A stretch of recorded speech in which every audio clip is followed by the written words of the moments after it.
Quando eu era criança, nossos pais, meus e dos meus amigos, eram muito preocupados com uma doença conhecida como poliomielite, ou só polio, ou se você preferir, paralisia infantil. Essa doença, ela acabava dando paralisia dos membros inferiores e esses membros até atrofiavam e era comum a gente ter dentro, assim, convívio com pessoas que passaram por isso na infância e viraram adultos com essa atrofia dos membros e com dificuldade de locomoção e por aí vai. A nossa preocupação, claro, na década de 80 era menor que a da década de 70, menor que a da década de 60, mas ela ainda existia porque ainda se diagnosticava casos de poliomielite no Brasil. Na infância de vocês, acreditando que vocês que estão me ouvindo agora, estão me vendo, têm menos de 30 anos, isso deixou de ser uma preocupação. Por quê? Porque em 1989 nós diagnosticamos no Brasil o último caso de poliomielite e a partir daquele momento a doença foi considerada erradicada no território nacional. Então, se você conhece pouco sobre a doença, tenha certeza que isso é um excelente sinal, porque ela não fez parte da vida de vocês. A preocupação com ela não fez parte da vida de vocês. E é sobre essa doença que eu quero falar hoje nesse vídeo, falar um pouquinho do que ela é, do histórico dela no Brasil e trazer, infelizmente, atualizações sobre a situação dessa doença no nosso país. A polio é uma doença viral e ela é transmitida por ingestão de água e alimentos contaminados, também é transmitida pelo contato direto com pessoas contaminadas. A via de entrada do vírus no nosso organismo é o trato digestório e quando ele consegue atingir o intestino, ele acaba atingindo a corrente sanguínea e se espalhando pelo corpo todo. E é justamente aí que ele consegue alcançar o sistema nervoso, consegue danificar nervos e faz então o quadro de paralisia aparecer. É muito mais comum em crianças a gente chegar a evoluir para esses quadros de paralisia. Em adultos pode acontecer, mas é mais raro.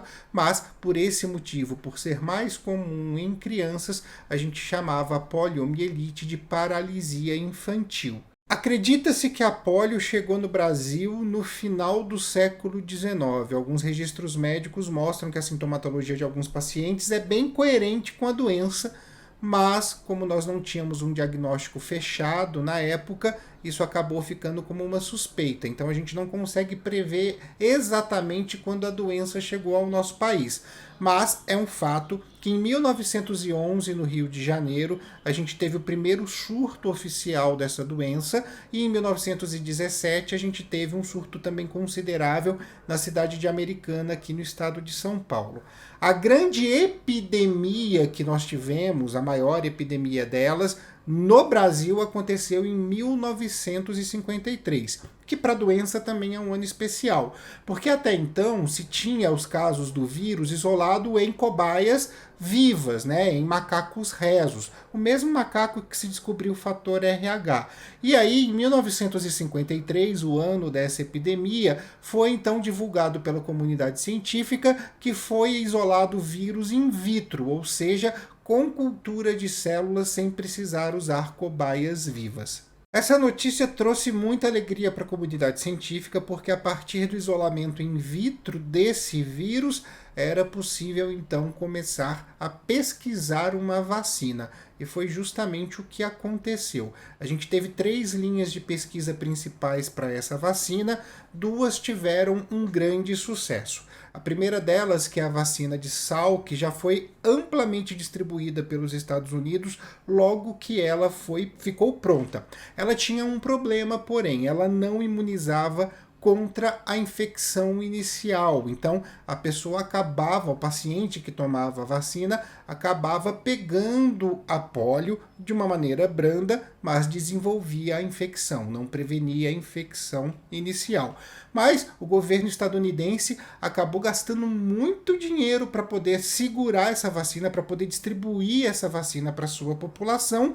E a outra vacina, que era mais promissora, que era a do Albert Sabin, acabou não tendo espaço para teste naquele momento nos Estados Unidos. O que o Albert Sabin fez então? Ele não podia testar a vacina no país que ele morava, então ele buscou testar a vacina no país que ele nasceu.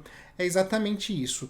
No meio da Guerra Fria, sabendo que a polio era um problema mundial, que ela não via fronteiras, e sabendo também que a União Soviética tinha um sistema de saúde que cobria toda a sua população, ele ofereceu para Moscou a sua vacina. E a União Soviética comprou a ideia na hora, vacinando 15 milhões de soviéticos com a vacina do Sabin. Não demorou muito para que as taxas de polio caíssem drasticamente na União Soviética e a vacina tivesse aquela comprovação esperada de que a infecção inicial não era desenvolvida para quem estava imunizado. Sucesso garantido. A partir desse momento, com os números colhidos da União Soviética, o mundo começou a discutir a eficácia das duas vacinas. E aí, a partir de vários congressos, muitos mediados pela Organização Mundial de Saúde, chegou-se ao consenso de que a vacina do Sabin era mais eficaz que a vacina do Salk. Muito interessante a gente dizer que isso também se refletiu no nosso país, se refletiu no Brasil. A gente tinha a aplicação da vacina do Salk desde 1955 e em 1961 essa vacina começou a ser substituída pela vacina do Sabin. A vacina contra a poliomielite do Albert Sabin começou a ser aplicada em Santo André e no Rio de Janeiro e foi então tomando outras cidades à medida que o tempo foi passando. Em 1971, visando ações mais diretas, o governo federal criou o Plano Nacional de Combate à Poliomielite e a implementação aconteceu no estado do Espírito Santo. Em 1973, quando esse plano tinha 2 anos e estava em 14 estados, foi criado o Plano Nacional de Imunização.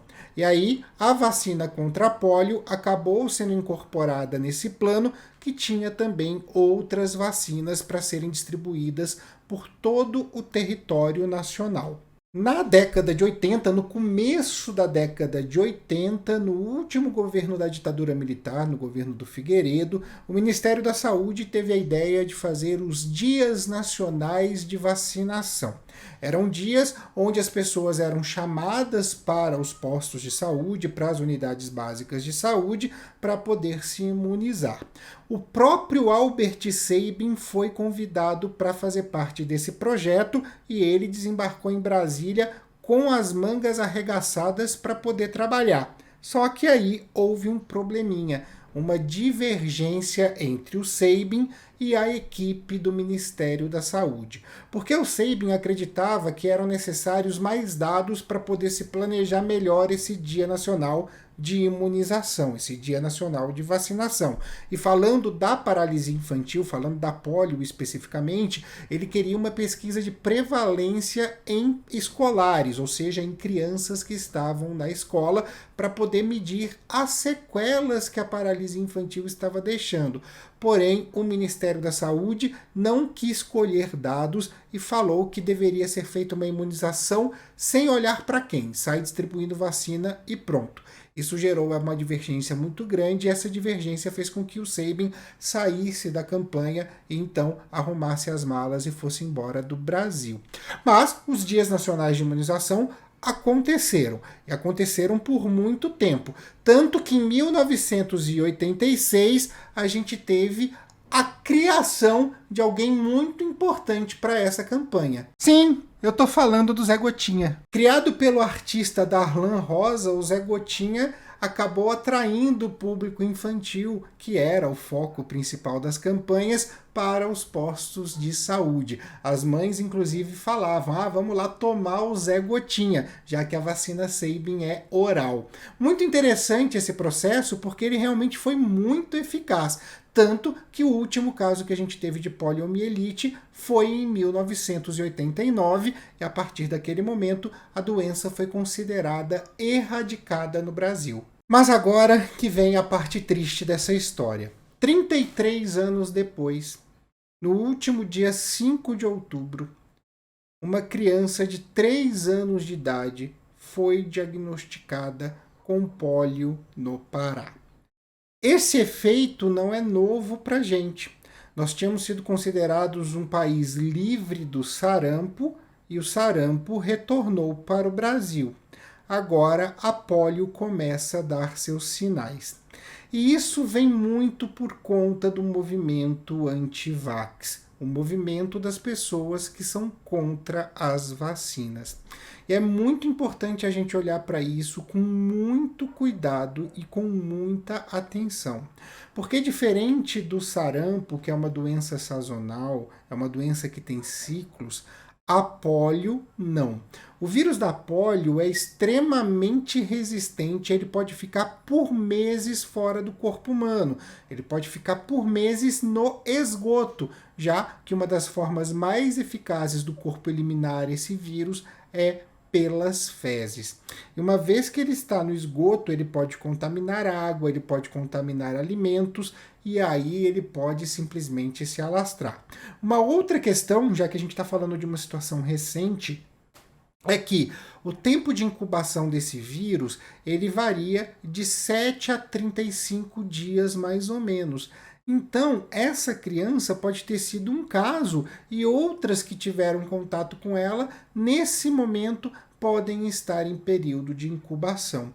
Isso preocupa muito a gente, isso preocupa muito as autoridades de saúde, porque a gente percebe que mesmo tendo um dos mais exemplares programas de vacinação do mundo, a ignorância, e não tem outro nome para falar, a ignorância das pessoas que lutam contra a ciência está fazendo com que nós tenhamos uma regressão absurda dentro da nossa evolução como sociedade. O sarampo voltou, a polio está voltando e a gente vai fazer o que com isso? Porque ou a gente pode simplesmente ter a péssima postura de dizer que isso é uma questão de opinião e não é, eu vou explicar por quê, ou a gente pode começar com medidas eficazes a combater o movimento anti-vax. Ah, Tiago, mas obrigar as pessoas a se vacinar é tirar delas a sua liberdade individual. Amiguinha, deixa eu falar uma coisa importante para vocês. O seu direito à liberdade individual não está acima do direito à liberdade coletiva. Você não é maior que o todo. Eu não sou maior que o todo. Ninguém é maior que o todo. O seu direito de liberdade individual não pode simplesmente levar risco à saúde do outro. Esse direito de liberdade individual, quando ele é visto por esses moldes, ele não pode ser encarado como algo real. Então você pega esse direito que você acredita ter, enfia numa caixinha, põe debaixo da cama e esqueça que ele existe. A gente acabou de ver isso na pandemia de Covid. Quantas pessoas a gente poderia ter evitado a morte? Nós simplesmente viramos um celeiro de novas cepas e isso é real. A gente vai repetir o erro agora com uma doença que tem como seu principal foco crianças. Não podemos fazer isso. Então, para respeitar a vida do outro, se você tem que tomar a sua vacina, é o mínimo que você pode fazer. E agora a gente fala de uma situação que é importante. A polio, ela tem maior prevalência em criança. Criança não tem autonomia para ir num posto de saúde e se vacinar. Ela depende dos pais para fazer isso. Se o pai não leva a criança para vacinar, o que é gratuito, as campanhas estão aí, o Ministério da Saúde, por meio do Plano Nacional de Imunização, oferece essa vacinação nas unidades básicas de saúde de todas as cidades. Se o pai não leva a criança para se vacinar, ele está levando o risco à saúde, não só do próprio filho, como também de todos os seus coleguinhas de classe, os amiguinhos da rua, os priminhos e por aí vai. É isso que vocês querem? A situação agora é a seguinte, eu vou ser muito curto e grosso. A polio está voltando. Você vai fazer o que com isso?